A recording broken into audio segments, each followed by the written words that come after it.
watching Facebook just got back on.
Here it is.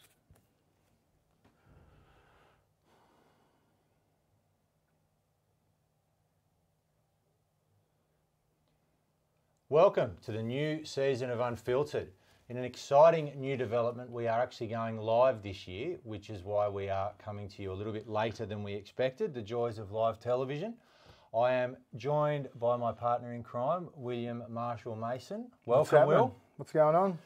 Now, the NRL off-season, we've decided we don't want to labour the point too much. There's been a lot said about it, but it has been an absolute garbage fire over the last 3 months. I know you have been pretty personally affected by it because rugby league has given you so much and you hate watching what has been occurring. Mate, just give us your take on it quickly. Yeah, I suppose you can't really say that much. You know, they've been a former player and a player who got everything from the game and just loves the game so much. And this reiterates from everybody, you know, like myself and all the other ex-players in the last 5 to 10 years. It's like, it hurts, you know, like it sucks, you know, walking around the street. And I can hear it from other players, current players going, you know, like they're sort of embarrassed to be an NRL player. Before, just say 10, 15 years ago, people actually wanted to be an NRL player.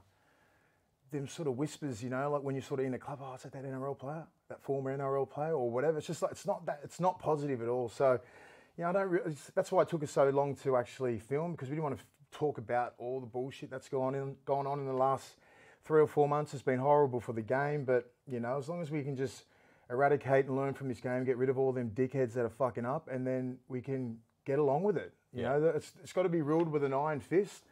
Todd Greenbird's doing his best, and you know, all the other things are going to be done by court. I'm not going to name any names, and all the other people, domestic violence, all them sort of people, they should be straight out of the game. I've got no tolerance for them pricks, and neither should the game.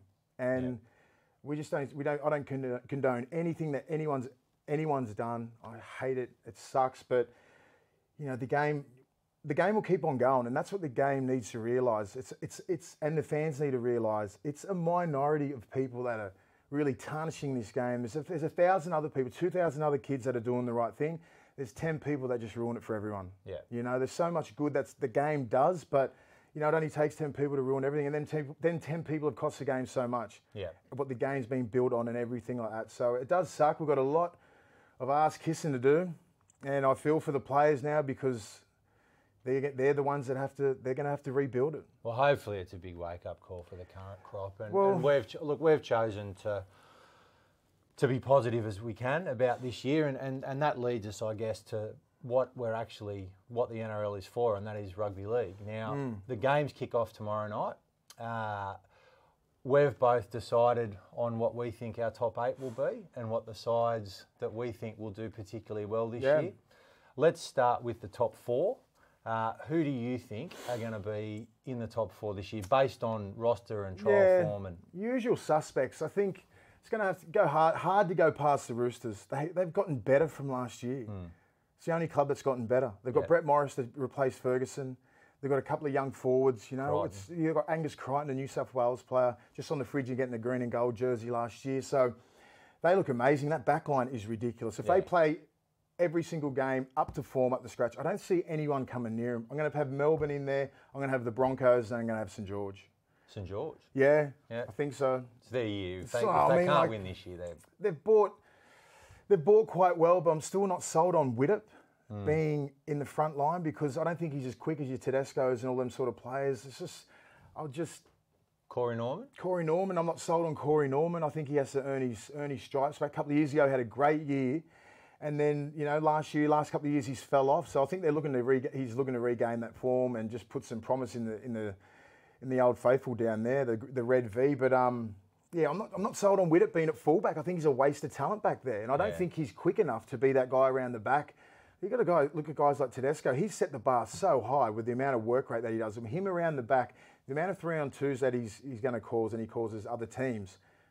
I just don't think Widdop can do that. He's one of the best sixers in the game. I'm not sure why you'd swap him. And I think the side you've left out that I think is going to really give this comp a shape. Rabbits instead of St George. Rabbits? Yeah. You've changed your mind? I forgot. The Rabbits. Yeah, the Rabbits. Yeah, how could I forget? Yeah, just with Wayne Bennett, that whole Wayne Bennett factor there. Here we go with the Wayne Bennett. Yeah, mate, he's a genius. You watch him this year, I bet he gets him to the grand final. Yeah, right. But I just think you put him fourth, but they'll make the grand final from fourth. Yeah, it's the best spot. You get what two about, cracks what at about the the cherry. Cowboys? Like, I look at that Cowboys pack.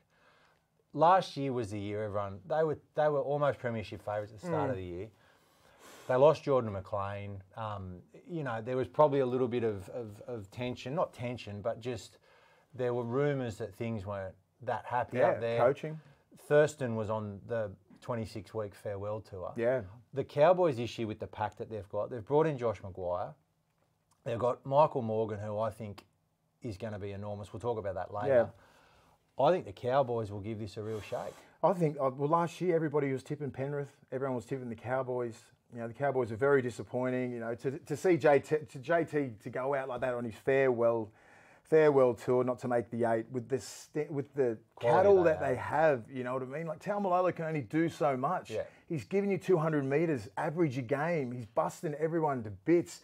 Morgan was such a key factor in that whole year last year. Him being injured and being in and out of the side really stuffed it up with JT and Martin. He was coming in and out of the team. But this year, there is no JT. Matt Scott's back. Jordan McLean's back. Taumalolo's there.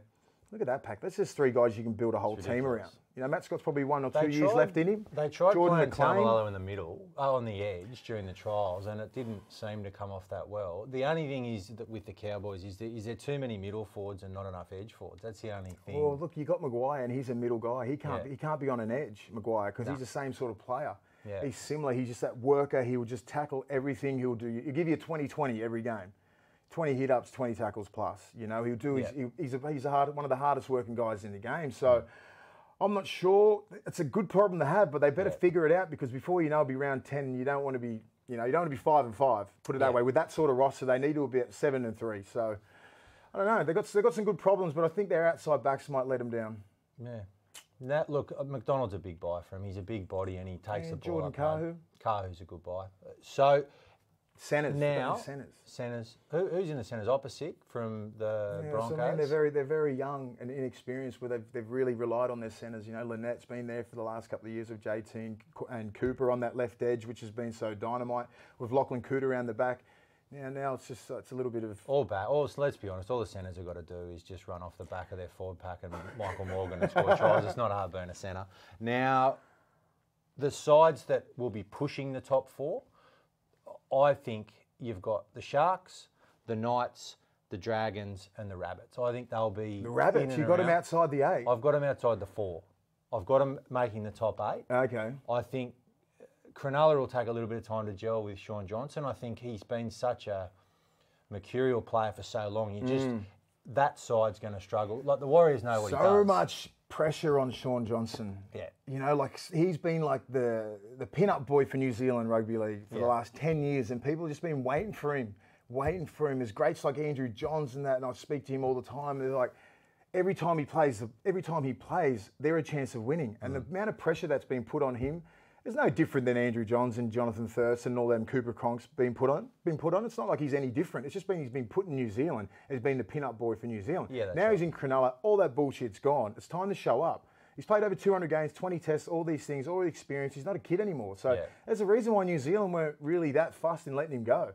And for me as a player, if that happened to me, I'd be fucking pissed off. Yeah. And so a pissed off Sean Johnson, maybe I want to see that. Yeah. The injury that he copped in 2015, 2015. Yeah. It's 2019. I think he wants to show up now and just prove everybody wrong. I'd rather see him, have a gun year. New Zealand Warriors would just be sitting there regretting it, going, why couldn't we get this out of him? But maybe the change of doing all the good. Given the Sharks couldn't get a jersey sponsor, they got a bloke he's a roofer, isn't he? He's got a roofing company. Good bargain, good bargain, mate. He's given him $50 and on the jersey goes. But yeah, I think Souths have been. It'll be interesting with them. They've got a good pack. They've got good halves. But they just. I don't know. I think the Wayne Bennett thing's either going to work really, really well. I know you think it's going to work really, really well, or it's going to take a season for it to gel, and then next year they roll in. Yeah, I think they're made. They're already made. I think it was bad coaching on their behalf last year on their court in that preliminary against the Roosters. They had him on the ropes. They could have just charged at Cooper Cronk. He made one fucking tackle in the last half. He should have made 20 tackles. And sorry, Coops, but they should have run him over and got him out of the game. Yeah. Then they win the game. You know what I mean? So I'm like, and then you only use, 15 or 16-year players. You leave 2 fresh guys on the bench. It's bad coaching. Yeah. So I just put that down to that. Wayne Bennett won't do that. No. He's not going to he's not going to get out coached. No. When he's got that much cattle and he's got that big boys, I'll just run through the middle. He got Cook, who's an Australian player now. He's going to play out of his socks this year. So I'll be looking out for them. One thing I think that's upset probably both of us a little bit in the last few days has been this talk about Greg Inglis. Is he finished? Is he over? The fall of the great. Now, he has not even laced on a boot this year, and people have been taking pot shots at him. He made a mistake last year, and he was done DUI. Some people say the penalty wasn't enough. At the end of the day, he lost the ability to captain his country. Yeah. He also missed out on playing those 2 tests. For me, that's a lot. And this is in the framework before all of these things had started going wrong. So the NRL wasn't in the same spot. I don't understand. It's not his fault the judge ruled that. He went to court and followed all the right procedures. Yeah. He got stood down from the Aussie team. Yeah. He would have been the second Indigenous player to captain his country. Got that taken off him. Yeah. Like, what else do you want? Like, if the judge had slapped him with anything, he would have wore it. Do you know what I mean? And now, where does all this? I don't understand. I don't understand with us, with reporters and everything like that. This guy is such a legend in our game. He hasn't done anything wrong on the field. Do you know what I mean? So everyone has off-field discrepancies and stuff like that and whatever. But like, as a model citizen, as a rugby league player, people want to be like Greg Inglis. Why would you tarnish his name by calling him overweight and said he's done this, this, and this, and he's had an awful preseason? Wayne Bennett wasn't going to pick him in the side. Like, I'm talking to you, Paul Kent. Like, I don't understand, man.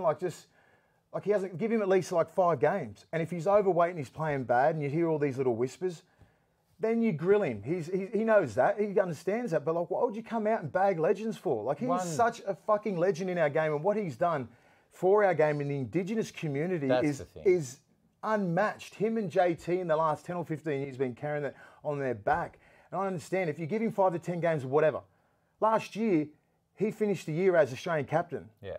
And now he hasn't, because he's had a mixed preseason, which you don't even know jack shit about. Then because of your reports, he's on the piss and doing this and this and this. So you don't know that 100%. There's that many rumours going around and bullshit. Yeah. Why would you even take it? Yeah. Wayne Bennett, I speak to Wayne Bennett, I speak to GI all the time. I know what's going on there.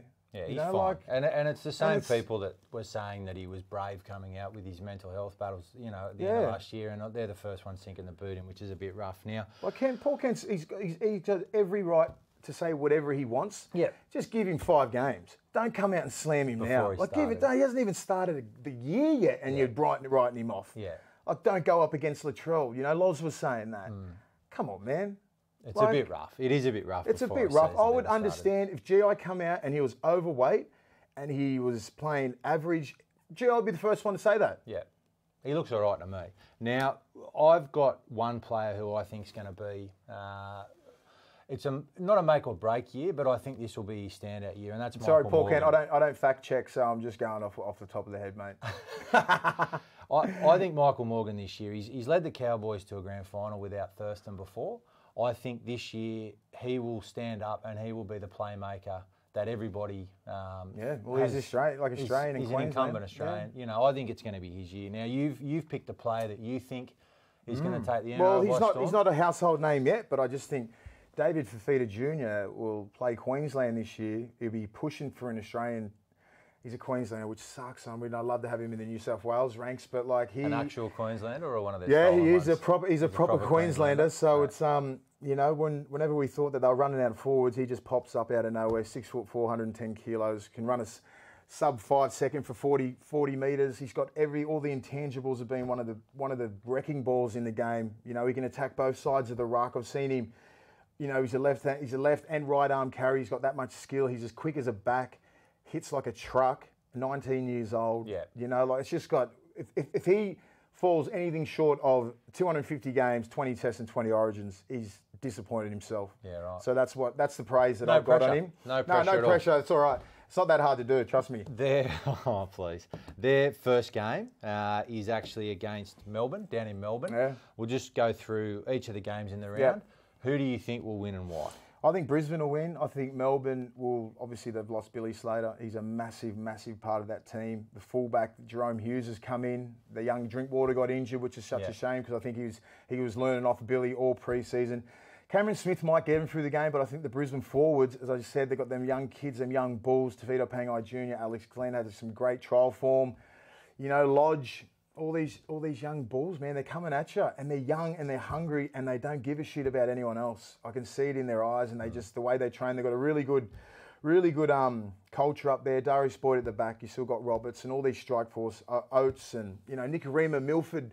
I don't really remember that many people's names. That was just straight off the top of the head. And that's like at least 12 or 13. Where is it? Where is it? You got tattoos. I think Melbourne win that game. I think they lose Slater. They've been without him, but they've been without him for a couple of years. Yeah, but then they put Munster back there. Munster's back in the front line. Yeah, he needs more ball in his hand. Second game, one of your old clubs. I better not say that the whole time because it's every single club. But Newcastle playing the Sharks up in Newcastle. I think the Sharks win that game because I think it'll take a couple of games for that Newcastle spine to gel. I'm not happy with Ponga being selected at 6. I think it's too early. I think if you left him at number 1, he'd be the best number 1. Him and Tedesco would be tussling out for about 3 or 4 years. And then, like Minicello was, Mini pushed Lockie to 6 because Mini was playing so well. And I think that would have been the case there. Maybe Ponga goes to 6 because Tedesco can't really play anywhere else. But I just don't think Connor Watson can play fullback, where Ponga is he is the most talented player I've nearly ever seen. Yeah. And, you know, he steps off both feet, left to right hand, passes both ways. It's ridiculous. And the way that he can set up a play from when he's in the middle of the field, he gets the ball, second receiver, he can skip 2 or 3 people. That back rower has to come in. Look how many times Lachlan Fitzgibbon went through untouched. Or he throws a dummy and beats you. Lachlan Fitzgibbon's got to do his job, run that same line. Yeah. But he can't now. I don't know what Brownie coaches, but I know he's pretty structured. Like Pearce is going to run one side, Ponga's going to run the other, and Connor Watson's going to sit in between. So I just don't think that. I'm just not happy with it. And I'm going to go for the Knights. I think they're going to come out there with their forwards and just really give it a good crack. Clemmer and all the boys will rip in. 30,000 there at Newcastle, hard to beat. Roosters, Souths. Wow, it'll be a bash up in the middle. I'm going to go for the Rabbits. I just think they'll be up for this game. I think hopefully Greg Inglis plays and he's pissed off. He shuts everyone up like he usually does. So I think it'll be a close one. They're always close. And it's the derby game. It's at the Sydney Cricket Ground. 60,000 hopefully. Yeah, okay. Hope it doesn't rain. Roosters win that, so you're off your head. New Zealand versus the Bulldogs. Bulldogs. I think the Bulldogs will go over there, try and show something because they've had a big pre-season. I sort of know what's going on there in that camp. New Zealand isn't that good this year. They don't have Sean Johnson. They've lost a few senior players. They've got some young bulls come in there. No Isaac Luke. It's just like there's no real, Blake Green's there. He's that senior player, but I'm not sure if he's ready to take the reins yet. I'm going to go with the Bulldogs just to get the game, get them off to a good start. You've been doing some mentoring stuff at the Bulldogs, so I'm definitely backing the Warriors. Queensland. Only in Jersey Flegg, mate, not the first grade. North Queensland versus St George. North Queensland win that. Is it up there? Yeah. It's at 1-300 Smiles Stadium, my favourite Dairy stadium. Milk, isn't it? Dairy Milk Stadium? Yeah, is it? 1-300 Smiles. I'm going to go with the Cowboys as well. Yep. Penrith versus Para. I've actually left Para. There's a lot of hype about Penrith. I don't see it. Like, they were good last year. They're all on the back of Nathan Cleary. Yeah. Are they that good? Well, I think they were a couple of years ago. And, now I think the pressure's off them and I think they might rise. I think Gus is a leader of men. He'll get that whole group. and he got such a good player core there. He's still got a great spine and some good leaders there. So, up to Campbell, Gillard and Tarmow and all these sort of players to really galvanise that team. They've been through a little bit of shit now. It can either go one way or the other. A lot of these teams are in that basket. Yeah. Our mate Steve from the Polish Rugby League team, he's a massive Para fan, mate. Unlucky, mate. Long year. Very long year. Another tough year for you. Now, Gold Coast versus Canberra. That'll bring them through the doors, won't it? Can't wait for that one. That is going to be a cracker of a game. Canberra. Yeah, I think their forward pack's still decent enough. I think they've got the spine there. That's all that counts in these early rounds is the spine, and they've still got Hodgson's there again. They've got a few Pommies, actually. Yeah, they've got Whitehead and all them sort of blokes. Bateman, are really good. Bateman, yeah, they've got some good kids there. So Joey Leilua, they'll miss Rapana. Yeah. Rapana, sorry, bro. Yeah, they're going to have a good side. Yeah. And I think they can just if they can get off to a good start, they won't be chasing their tails back end of the year. Oh, always. Otherwise, they'll be in the top 8 or top 4 in the last 3 years. Maybe Ricky Stewart have more hair and laugh a little bit, Stick. Come on, bro. Well, that concludes our first ever attempt at live television, which has not gone as well as we would have hoped. From now on, though, Wednesday nights, 7:30, we'll be on Facebook Live, assuming Mark Zuckerberg lets us. We will be here. We would love to hear your questions. We're going to go live and then we're going to answer your questions at the end. Will, good to be back for another year. Looking forward to it. See you all soon.